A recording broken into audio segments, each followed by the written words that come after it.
People learn to respect your boundaries. People learn to expect no's from you Yeah. or straight answers from you. But if you say yes just to please them, you are setting yourself up for unrealistic expectations from people. And guess what? When they have unrealistic expectations, they're not realizing what your boundaries are because you're not setting them. Welcome to Coach Me, the podcast for women who want more. More clarity, more confidence, more you. We're Tanu and Catherine, friends, working moms, business women, and real-life coaching buddies. Each week, we cut the BS and bring you insights, tools, and truth bombs that help you show up stronger at work, at home, and in life. If we can coach each other through the chaos, we can coach you too. Welcome back to Coach Me. This week, we're diving into a topic that is as uncomfortable as it is powerful: the courage to be disliked. Now, hear me out. Most of us, especially women, have been conditioned since childhood to be agreeable, to be nice, and to be liked. And we smile when we don't really feel like it. We say yes when every bone in our body screams no. And we bend ourselves into shapes that pleases everyone but us. And sure, being liked feels safe, but often it comes at a cost. Burnout, resentment, losing sight of who you really are, to name a few. That is why this conversation really matters to us, because learning how to stand in your truth, even if it means not everyone claps for you, is one of the bravest and most liberating shifts you can make. So if you've ever caught yourself saying yes out of guilt, if you've ever swallowed your opinion in a meeting, or if you've ever felt resentful for carrying the invisible load at home, this episode is for you. And I bet you know someone else who needs to hear this too. A friend, a colleague, or maybe your sister, your mom. Share this episode with them, because we all deserve the freedom that comes when we stop living for likes and start living in alignment with who we truly are. Oh my God, you're so right, Kathy. It comes from deep conditioning in our childhood. It's from the authority figures around us, people that we consider as important, as all knowing, and them setting these standards for us, how they want us to be accepted by them. I see this playing out for my 6-year-old already in her school. The other day, she came home and she told me that a kid in her class has been making jokes about another kid's face, like that other kid has a puffy face, and this kid keeps comparing it with different objects like vegetables and fruit. What? Yeah, and she said she didn't like it, and she sees that the other kid gets upset and it hurts their feelings. So I asked her if she said anything to this kid about it, and she was like, "No, but I don't laugh with him. I just didn't say anything." So obviously, I ask her why, and she tells me that, "Mom, whenever we are playing pretend, he's the one who decides the roles for everybody, and it depends on whoever he likes the most. So he really likes playing with me, and he gives me good roles all the time, the ones that I want. And then if he doesn't like someone, he tells everyone to not play with them. And I don't want to be that person on the team that everyone dislikes. So no one's going to pick me for any role, and I don't want to upset him." And I was like, okay, there you go. That's, her getting conditioned to become a people pleaser. And it's not Totally. even that it's coming from a teacher or someone who's older to her. This is her peer, someone she really cares about, someone's opinions, and someone has that power dynamic in the team setting where she is. So it's really about who holds that power over you and whether you do something to impress them, make them happy. That's where it starts.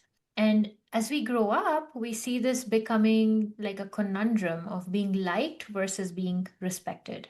So if you look at workplace, we think being agreeable will get us closer to our goals, especially if we have a really tough boss or a leader that likes to have his or her echo chamber around him or her. And we think that if we just give in to whatever their demands are and agree with whatever they're saying, it'll probably get us that promotion or whatever our goals are with our career. But the truth is that it takes us further away from our true self, right? So it's not just about the workplace or just like the playground for kids. It shows up in families, friendships, and even the way we show up online. Look at social media. And again, we are like grown ass women and comparing ourselves, trying to make sure that one person in our group or in our circle who's so much active on social and everyone looks up to the way we show up on social media, whether you realize it or not, you have that one person in your head. How will this person react if they see my post? Would she approve or would he approve or not? So it's like these little nuances that it shows up in so many different ways. And we end up trading authenticity of who we truly are for approval, thinking the safer path. But what's really going on in the background is that we are losing credibility. We're not being our authentic self, and it's hard to keep up and keep trying to work according to other people's standards. So it's like the cheese keeps on moving on you, and you also lose your energy and joy, and there's no end to chasing this people pleasing behavior.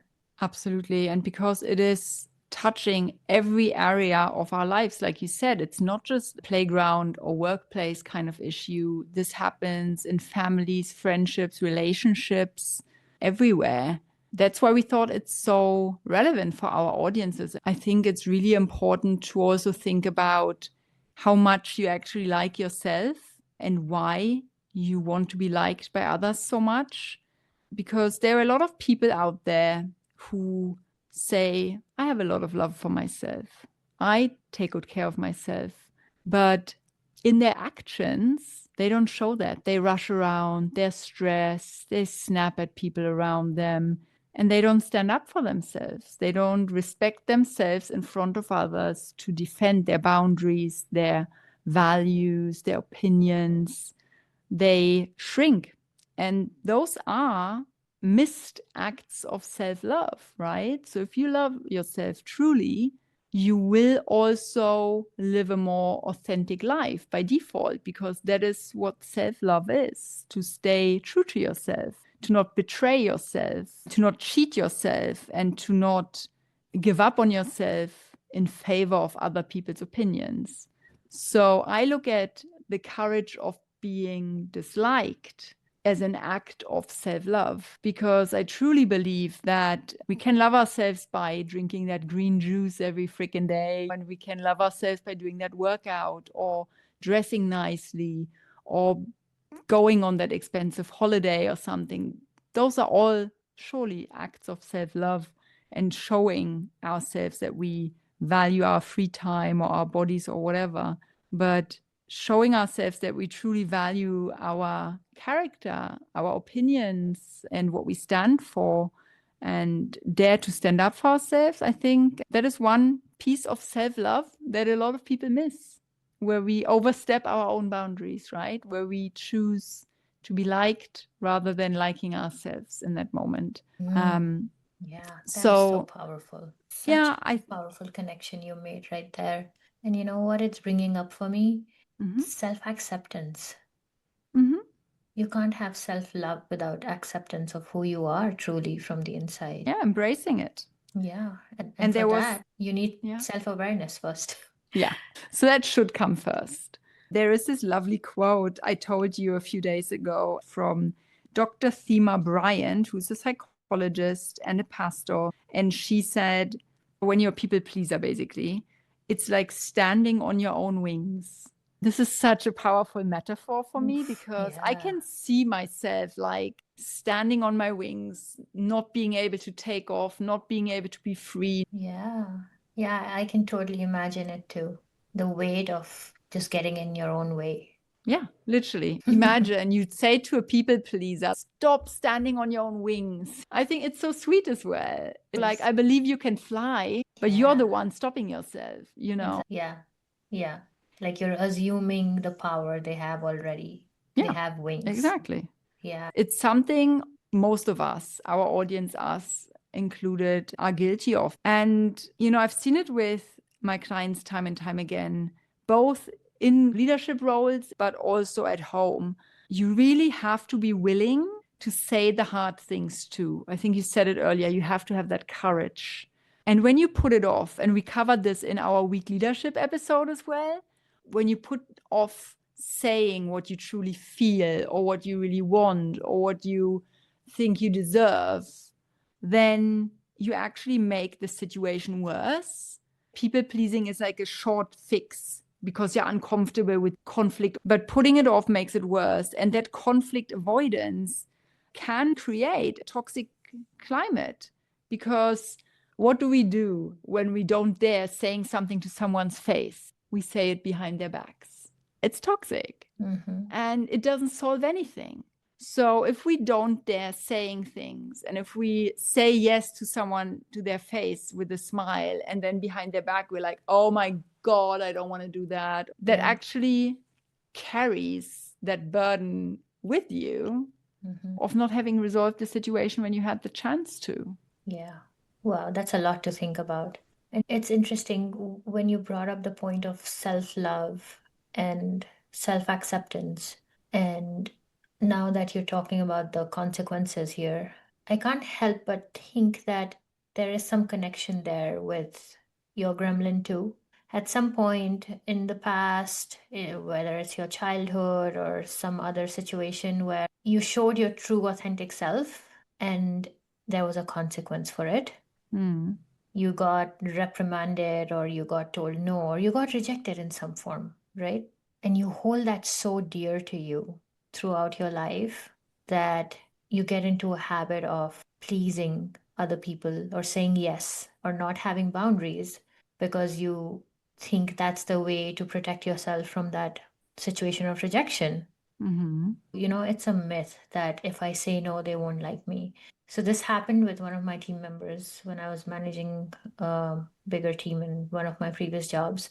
So she was new, she was eager to prove herself. So she came in, she's like taking on all these tasks, and everyone's like, wow, look at her, such a superstar. We love that, right? It feeds us more to go out there and say yes to everything.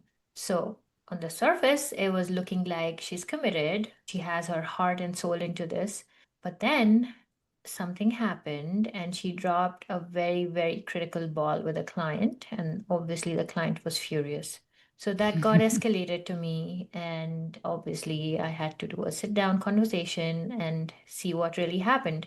So she admitted that she was really signing up for more than she could take.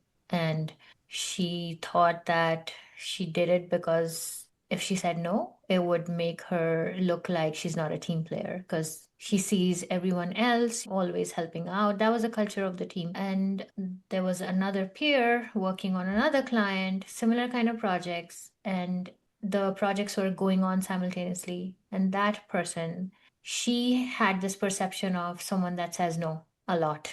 So the salespeople would just constantly fight with her and then come to me and be like, oh, she's not taking this on. My client wants this. And this person, she was like, nope, sorry, that's a scope creep. I'm not going to take that on. So even though she was seen as this rigid person who says no, but her projects ran flawlessly and her clients were always happy. So that contrast that I noticed was such a wake-up call for me. The person that was saying yes to everything, sure, she looks like, oh, she's so agreeable, she's so nice, she's so sweet, she's never saying no, she's so easy to talk to, and the salespeople loved it. But only until the day she dropped that ball with the client. So the one that says no is the reliable one and is the one that they ended up respecting a lot more. So I reminded her her no's meant that she was prioritizing quality and protecting client success. When she saw the example of this other person who did such a tremendous job, even though everyone was like, oh, she's always saying no. In the end, the one who risked being disliked was the one who earned the most respect.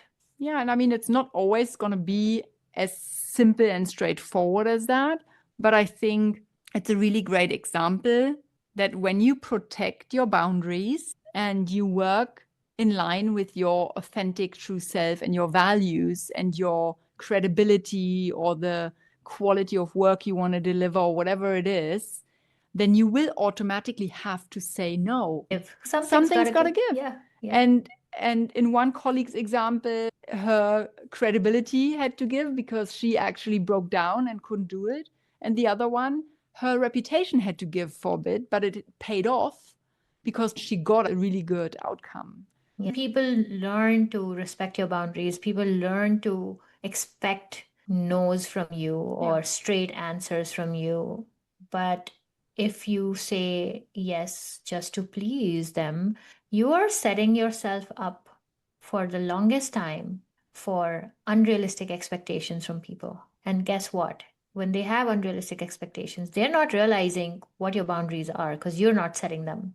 If there's someone in our audience now saying like, okay, I'm a people pleaser, I'm guilty, there are a couple of things you need to think about just for yourself before you actually step into any tools. It's really important to be clear on what your values are and how do you actually sabotage yourself. So what are those behaviors that you tend to do to please others? What is it what you do? Where do they come from? Like you said before, like often they come from childhood or from limiting beliefs. If I say no, my boss will not like me. Or if I say no to the other mom helping, they will not invite me next time. It's these limiting beliefs or stories that we tell ourselves. They often connect to our upbringing or to insecurities that we have.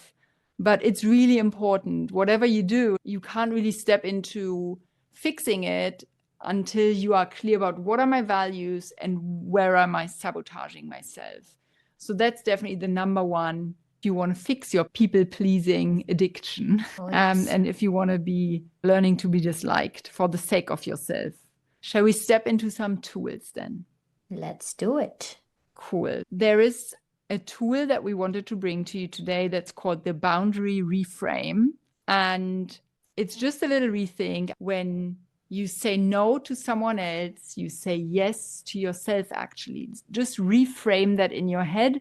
In the frame of self-love, you are saying no to someone else. Yes, that might be uncomfortable, but reframe that no to the other person as a yes to yourself in the name of self-love, self-preservation, self-respect, and it will come more easily.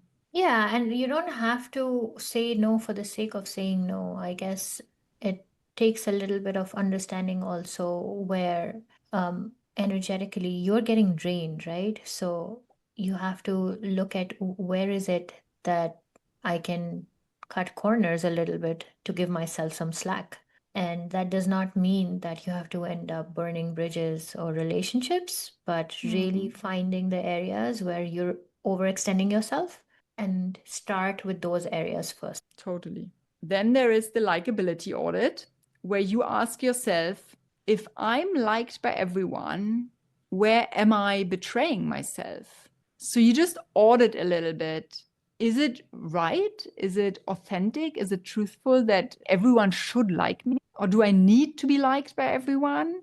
And where does it not feel good, actually? Where does it feel like I'm cheating on myself by trying to be liked by these people or that person? Maybe you don't need to be liked by everyone. Maybe it has no impact. Yeah, getting comfortable with the thought that I'm not here to please everybody and knowing and really sitting in that confidently that it's okay. It's okay if they don't like me for this. It's okay if such a small thing that I'm doing to protect my boundary is going to take them off. It's okay if it's going to cost me this friendship. Totally. At least I'm not betraying myself. Exactly. The third tool is micro steps. So this is when you want to start practicing in real baby steps, where you just don't please, where you don't show agreeability in small moments. So for example, if someone makes a bad joke, practice not to laugh. Like practice that poker face. Or disagree politely. You don't have to be hardcore like no. If it makes you so uncomfortable to say no or disagree with somebody, you just ask them to repeat it. Sometimes people have a very emotional reaction to things and they say stuff that you obviously don't agree with. And I have seen so many situations where there have been jokes that were okay to crack back in the day, but they're not appropriate anymore. And people getting so uncomfortable, but not enough to say, that wasn't nice. Yeah. So if something like that happens where someone says something to you that you don't agree with and you have a hard time saying something back to them, you just say, sorry, I didn't get that. Can you repeat that? Can you say that again? And that instantly puts the other person on a spot where it makes them rethink. Because they wouldn't say that again. Yeah, and they're like, oh, yeah, no, I was just kidding. Yeah, maybe that wasn't appropriate. I shouldn't have said that. You don't have to take them out of their misery. This is aimed at all the empaths out there. Like, I need to laugh at that joke because otherwise they will be uncomfortable. I need to respond to that email because they're waiting. Take that out of the equation. You don't have to behave a certain way because you assume someone else's emotions. That's not your responsibility. So learn to sit with that discomfort. Don't laugh at that bad joke. Don't respond to that email until morning. And don't dream about it all night or lie awake because of it. But like, let it go. Just let it be there. Cool. And the last one is self-coaching questions that you can journal on. Like the ones we said in the beginning, you should do upfront about your values and your self-sabotage. Here are some more journaling questions you can take away and just meditate over, whatever you like to do. Number one, what do I fear will happen if I'm disliked or if I don't respond to this email? What is the worst that could happen? What do I fear? The second one is, when have I been respected more after setting a boundary? And you will feel the difference. Yeah, I like that. You will feel it if you follow the tools 1, 2, and 3, or like even just one of them, you will have a really good answer to that because you will feel the difference. When you put that space in between, when you change your predicted ways of reacting, you will see that you will get respected more after setting. I like this one in particular because you're tricking your brain to find evidence of when you were respected. So our previous step was to test and see if there is really a consequence, right? And here you're actually, from your own experience, from your own past, you're finding evidence of when you were respected, when you set a boundary, and then bring that back and question yourself. So as you put it down on paper when you're journaling and you see, oh, look, when I did that last time, I was actually respected. Why am I holding on to this limiting belief? Totally. And the third question is, whose approval am I actually chasing? So in light of what you just said, the fear, what's the worst that could happen, then what actually happened, and the third, what do I want to happen? So it's really building up on each other. And I think it's simple yet eye-opening to journal on those things and to just start rewiring your brain and the frameworks, expectations, and the mindset you had so far about people pleasing, being an empath, being worried to be disliked. Yeah, for me personally, when I get into that zone where something comes up, and there's a point where I have the urge to take action that's a people-pleasing action, I notice the energy, the energetic reaction of my body. Oftentimes you'll notice that when someone asks you for a favor and your instant reaction is no, but then your brain, the people-pleasing part of your brain that has been trained to say yes, is going to override. But in your body, you're going to feel it. You're going to feel that fluttering in your heart, or, your voice suddenly, or just losing your voice suddenly. And that is a way to identify that your body is in misalignment with what you're about to do. So your system's telling you, no, no, no, please say no. But you're overriding it with, no, you need to say yes because this person is so important or this might happen. And you're coming up with all these stories, which may or may not be true. So yeah, for me, energetic reaction of my body is one big clue that I rely on. Definitely. I like that. To recap, being liked is nice, but being true to yourself is super powerful.